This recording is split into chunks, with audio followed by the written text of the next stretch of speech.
Today is Tuesday, August 29th. What to know about the latest track and preparations ahead of what could be the first major hurricane of the 2023 Atlantic season. Also, a former White House chief of staff became the first Trump ally to testify in open court, what he had to say under oath.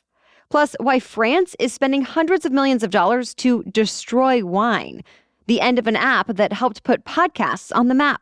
And a big league level celebration for America's Little League champions. Those stories and even more news to know today, next. Welcome to The Newsworthy. All the day's news in around 10 minutes. Fast, fair, fun, and on the go. I'm Erica Mandy. Thanks so much for being here. You ready? Let's do this. Florida is bracing for what's expected to become a major hurricane. The National Weather Service says Idalia is going to get much stronger as it inches closer to the U.S. Meteorologists say it's likely Idalia will make landfall tomorrow along Florida's Big Bend, which stretches from Tampa to just south of Tallahassee. And when it does, it could bring life-threatening storm surge, potentially catastrophic winds, heavy rain, and flooding to millions of people. So evacuation orders have been issued for at least 10 Florida counties, and thousands of National Guard members have been activated to help respond to the storm, along with FEMA personnel who have been deployed too. Tampa's International Airport and the University of Florida's campus are also closed today and tomorrow. Of course, K-12 schools canceled classes too, and the state has been setting up shelters for evacuees, while Floridians who plan to ride it out have been preparing their homes and stocking up on supplies. After the storm makes landfall, damaging winds and heavy rain are expected to keep spreading further inland into Florida, parts of Georgia, and the eastern Carolinas, so stay tuned. There's now one big question hanging over the investigation into Hawaii's catastrophic wildfires. Did they start with a single fire or two? The answer won't just help investigators determine the exact cause, but it could also help figure out who's responsible. This comes as the state's main utility, Hawaiian Electric, admitted for the first time its power lines fell during high winds and ignited a fire earlier this month. But the company says just minutes later, its power lines in that area shut off, and soon firefighters reported the fire was extinguished. Then, hours later, flames erupted, quickly consumed West Maui, and killed at least 115 people. So here's where that question comes in. Was it the same fire that reignited, or was it a separate one that gutted the island? Hawaiian Electric says if anyone is at fault, it's firefighters for leaving the scene of that first fire. But for now, Maui County still says Hawaiian Electric is legally to blame unless it can prove otherwise. Remember, the county sued the power company for negligence, but Hawaiian Electric is planning on fighting that lawsuit in court. Meanwhile, federal investigators are still in Maui working to determine an official cause of the fires. The former White House chief of staff took the stand in the case that accuses him, former President Trump, and more than a dozen others of plotting to overturn the 2020 election results in Georgia. He's trying to get the case moved from a state court to a federal court. And in a surprise move, Meadows testified for nearly 4 hours yesterday, saying that Trump was consumed by claims of widespread election fraud in the weeks after his loss. And he says that made it tough to focus on the things they needed to do to wind down the presidency. So Meadows says he needed to figure out if the allegations were true to move forward. And now he's arguing that all of his actions were done within the scope of his job at the White House. And with that, it should be a case that's fought in federal court. On the other side, the Georgia prosecutors say Meadows' actions were political, not working to advance any federal policies, and solely to keep Trump in power. In other words, not part of his official job duties. The judge is still considering whether to actually move Meadows' case or not. If he does decide it can be moved to federal court, that would mean the jury would be picked from a broader area of the state that leans a little more Republican, and that the trial would not be photographed or televised since cameras are not allowed inside federal courts. At least 4 other Trump allies are also trying to move their cases to federal courts. The next hearing for Meadows, Trump, and other defendants in this case is set for next Wednesday. Well, just 1 week into the new school year, and college students found themselves barricaded in classrooms, dorms, and bathrooms while an active shooter was at large on their campus. The University of North Carolina at Chapel Hill went into lockdown for 3 hours yesterday because of a shooting in a science lab. A gunman shot and killed a faculty member. No one else was reported hurt, and police say a suspect was taken into custody. But at this point, they have not said anything else about that shooter, the faculty member, or a possible motive. An investigation is now underway, and all UNC classes and activities are canceled today. Well, it seems there is a new wave of COVID-19. The most recent data from the CDC shows hospitalizations have gone up 24% over just 2 weeks. And wastewater monitoring shows COVID-19 infections are increasing the most in the West and Northeast. That said, the vast majority of people are just dealing with mild symptoms comparable to a cold or flu. And even with the serious cases, the numbers are still far below the levels that were seen during the earlier waves of COVID-19. But the virus still can be dangerous, especially to people with weakened immune systems. So with that, several hospitals around the country have decided to reinstate their mask requirements for both patients and staff. All right, we have much more news for you still coming up. But first, a quick break for our sponsor, Lumi Deodorant. I have had some bad experiences with other deodorants in the past, and the one I used to like was just not working for me anymore. But then I was pleasantly surprised with Lumi. It actually works for me, and I am really impressed with how long it helps me feel fresh and smell great. Makes sense, since Lumi is clinically proven to block odor all day and control odor for up to 72 hours. Of course, I also appreciate that it's aluminum-free and paraben-free.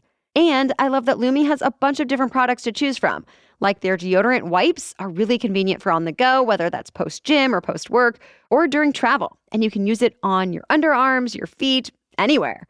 In fact, Lumi's starter pack is perfect for new customers. It comes with a solid stick deodorant, cream tube deodorant, and 2 free products of your choice, like those deodorant wipes I mentioned, as well as a mini body wash, which I've been loving in the clean tangerine scent.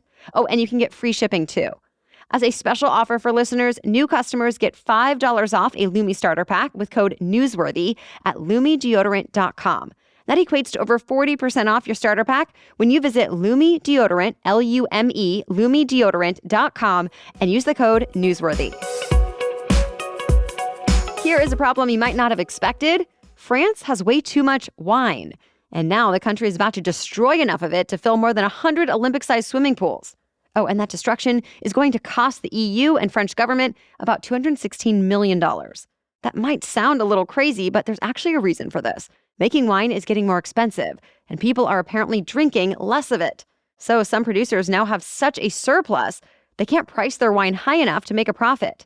And some of France's most famous wine-producing regions, like Bordeaux, are struggling. So producers are now going to be getting government funds to distill their wine into pure alcohol so it can be used for other products like cleaning supplies or perfume.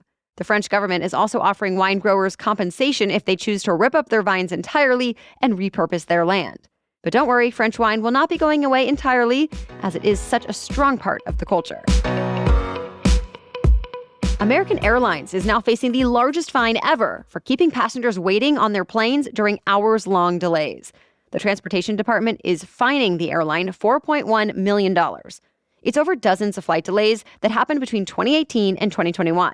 In the longest of those delays, passengers sat aboard a plane in Texas for more than 6 hours. Federal rules say passengers cannot be held any longer than 3 hours without at least getting the opportunity to get off. American Airlines responded to the fine to say the delays represent only about 1% of the millions of flights that happened over the same time period.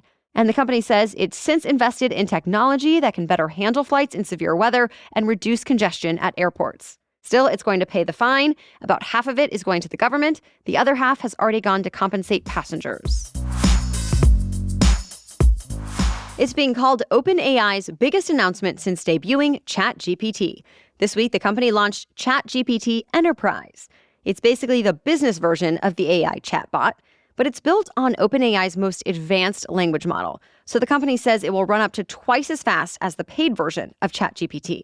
The company also says ChatGPT Enterprise lets businesses customize the chatbot for their own industries, that it's specifically tailored to help workers learn new concepts or skills like coding, that it will let you type in much longer prompts than the original ChatGPT, and that it will quickly analyze internal corporate data. Businesses have raised some concerns about protecting that kind of data, but with this version, OpenAI at least says it will not use any information for training or to improve its own services. OpenAI has not said much about how much ChatGPT Enterprise will cost. It's apparently working to roll it out over the next few weeks. One of the biggest apps for listening to podcasts has officially shut down. As of this morning, Stitcher has gone silent after about 15 years on the market. But the content is not going away entirely. The app's parent company, SiriusXM, decided it wanted to incorporate podcasts into its regular SiriusXM app instead of having a separate standalone app. And as you probably know, since you're listening to this show, most of the content that was on Stitcher can still be found on a variety of other audio apps like Spotify, Apple Podcasts, and many, many more. The podcasts that were exclusively on Stitcher Premium are deciding where to go from here. The winners of this year's Little League World Series really got a champions-worthy welcome this week. The team is from El Segundo in Southern California. It's actually not far from where I live. And when they arrived at Los Angeles International Airport yesterday, they were greeted with a fire department water canyon arcing over their plane. Then, as they drove south to their hometown, thousands of friends, family members, and fans lined the streets, holding signs, tossing confetti, and cheering on the team. On social media, the young players were congratulated by LA's major league teams like the Dodgers, Kings, and Rams. And today, they've been invited to celebrate at Dodgers Stadium. Next month, there will be a big parade to honor them. That's pretty exciting, considering all of the players are just 12 years old or younger. And in the nearly 70-year existence of the El Segundo Little League, they had never made it out of regionals. Now their coach says these kids have memories that will last a lifetime. That's it for the main news today, so now it's time for Trivia Tuesday, when we ask a different trivia question every week. But first, today's episode is brought to you by Miracle Made. Are you the type of person that has to do anything particular before you get in bed? I used to always shower in the mornings, but in recent years, I've switched to showering at night so I can feel extra clean getting into bed.